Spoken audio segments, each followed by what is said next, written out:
Hey guys, what's up? I got a UU match for you today. This one's against Loki Man 42. We had this a little while back.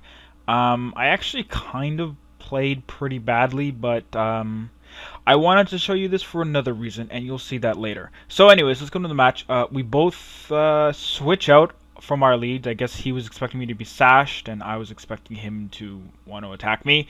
So I'm going to go my Arcanine, which is actually a specially defensive Arcanine with Intimidate. It worked pretty well in UU in Gen 4 because it's got Intimidate, so their physical attacks don't do too much, and he's specially defensive, so he doesn't take too much from special hits either.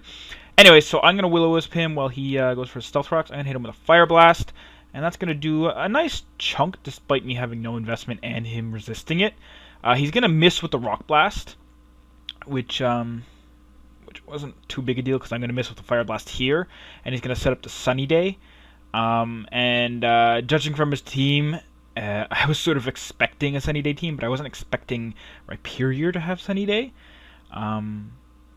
So it's kind of weird. But I am now going to hit him with my Fire Blast that is boosted, and he's going to barely hang on, just barely. And he's going to hit with a Rock Blast, and it's going to do, as you can see, very little because he is intimidated and he is burnt.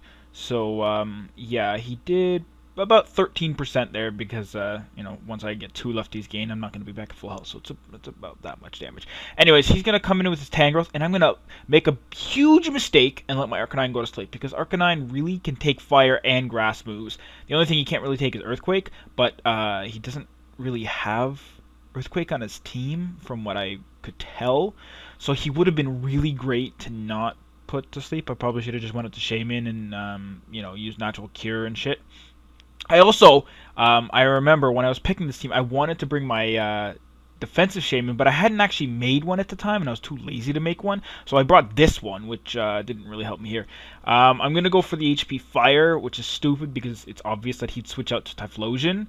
So I probably should have used Earth Power, but I didn't, so that's fine. I'm going to go to Slowbro. He's going to predict that very easily and just go for the Solar Beam, which, again, was just a huge mistake on my part. But even worse is the fact that I don't switch out. Despite me having Regenerator and I would have been able to come in at a decent health, I didn't want to switch out, and that was a really big mistake. But you can see here that he does less than 300, so by that damage calculations, he must be Timid Scarfed. He can't be Modest Scarfed, and he's obviously not Specs because that would have vocoed me for sure. So he has to be Timid Scarfed, so store that away for later. It's kind of important. So I'm going to go my Shaman, but I lied because it's actually my Zoroark, and he knows that. Last time I faced him with the Zoroark, he saw right through it, and I figured he would, but whatever. Again, I should have went for the Flamethrower. This might have vocoed. No, it would have had a chance to, I think. You'll see the damage calculations above.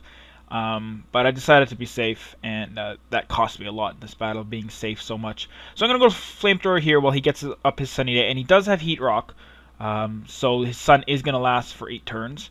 That's kind of bad. So he's going to go into his Tangrowth here. I'm going to get off a Sucker Punch just to get some damage in, because he's obviously going to outspeed me because he's abusing Chlorophyll, and that's sort of what some teams do. So yeah, he's going to kill me with the Solar Beam here, no big deal. I wasn't expecting to live, that's why I went for the Sucker Punch, obviously. Yeah, that's a dead Zoroark. So now I'm going to go to my Mamoswine, and here's where the special presentation begins. Enjoy. Welcome everyone to Theorycraft Corner. This is what I alluded to earlier as the reason why I wanted to show you this match, despite it being fairly quick. One thing you need to know before we get into it, though, is that Theorycraft does rely heavily on statistics. So I am going to be taking averages, and I'm going to be using them. And, that's just sort of how it has to be. I mean, Pokemon is a game that does have a lot of reliance on hacks, what with critical hits, missing, status affliction, whatever.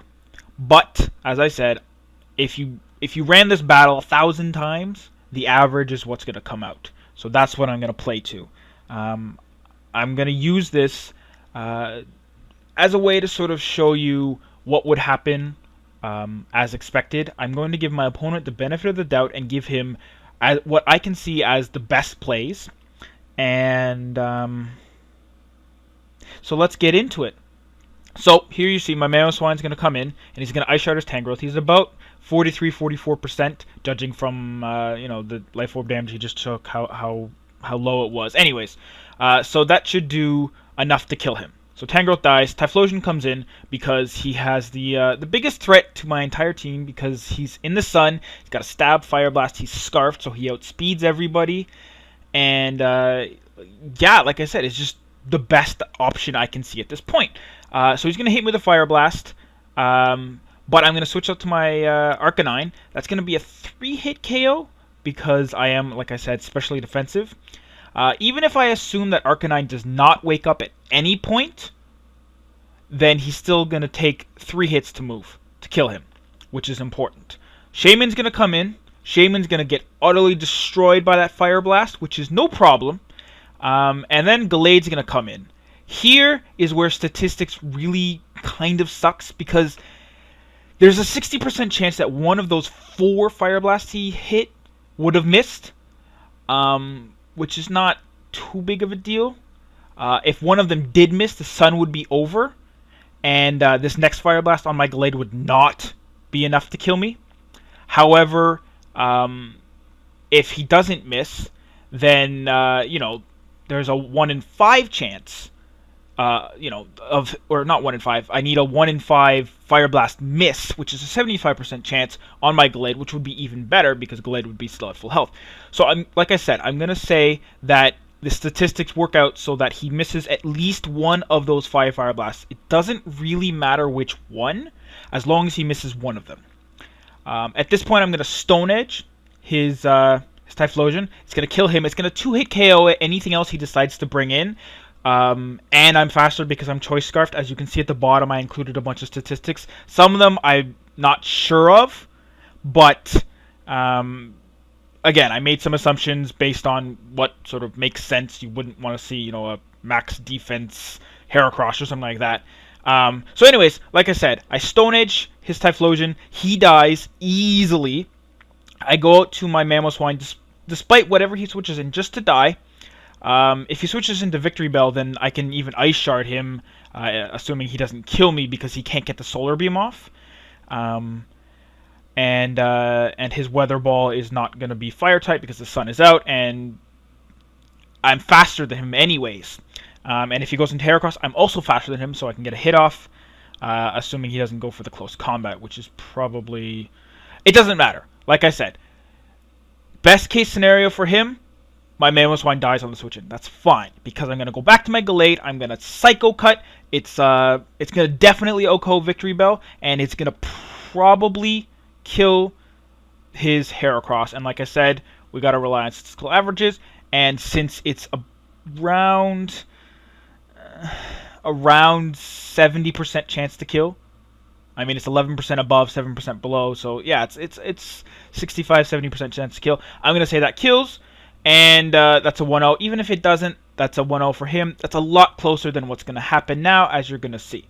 So I hope you guys enjoyed this little Theorycraft session. It really is an important part of anyone's competitive battling cycle, because it really allows you to get down and dirty with the statistics and understand what's going to happen. It's really the best way you're going to learn, because if anything else, you get used to damage calculations, you get used to numbers, you get used to expecting what damage is going to do what. So let's finish off the battle. It's not really much to look at, but I hope you guys enjoy. So here's the rest of the battle as it plays out. I am going to Ice Shard him, and as you saw before, it's 42 to 50%. He's clearly less than half because he's in the yellow, and he's quite a bit in the yellow because he was just barely in the green before his last Life Orb. So that means he wasn't at 58, 59%, whatever. But yeah, he's gonna live. I'm gonna say probably 5% above min damage and below, because it should have really easily killed him. But it's not. He's gonna get a Solar Beam off. He's gonna kill my Mamoswine, and that's not good, because now, yeah, he's gonna just send in this Victory Bell. He's gonna get up a Growth, and he's just gonna sweep my team, and there's really nothing I can do about it because the sun is still up. As I said, I played, to be honest, pretty badly. I mean, I let my Arcanine go to sleep. I didn't predict the the fairly obvious switch in with his jump plus so he could get the sun up. I didn't predict the the Typhlosion to come in. I didn't predict him to predict me to switch out to my water type to resist the fire blast. So he went for the solar beam. Just all kinds of mistakes. But again, going over battle footage is really the best way to learn. And this is why I'm doing it, because this is what I do every single time. Even when I win, I go over and I say, these are a couple of mistakes I made. Obviously, they weren't too big of a deal because I still won. But it's still the only way you're going to get better. And if I lose, I spend a long time, like at least an hour, just thinking about it, just thinking, what could I have done? What would my opponent probably have responded to? Just playing through that and just thinking about it. And I mean, again, I can't say it enough. That's the best way to get better. So I hope you guys enjoyed this battle. Like I said, it was pretty quick, but that analysis kind of put it over 10-minute mark. So I hope you guys didn't mind too much. I'm going to stop rambling because I did enough of that already. I'll see you guys tomorrow. Good game, Loki, by the way.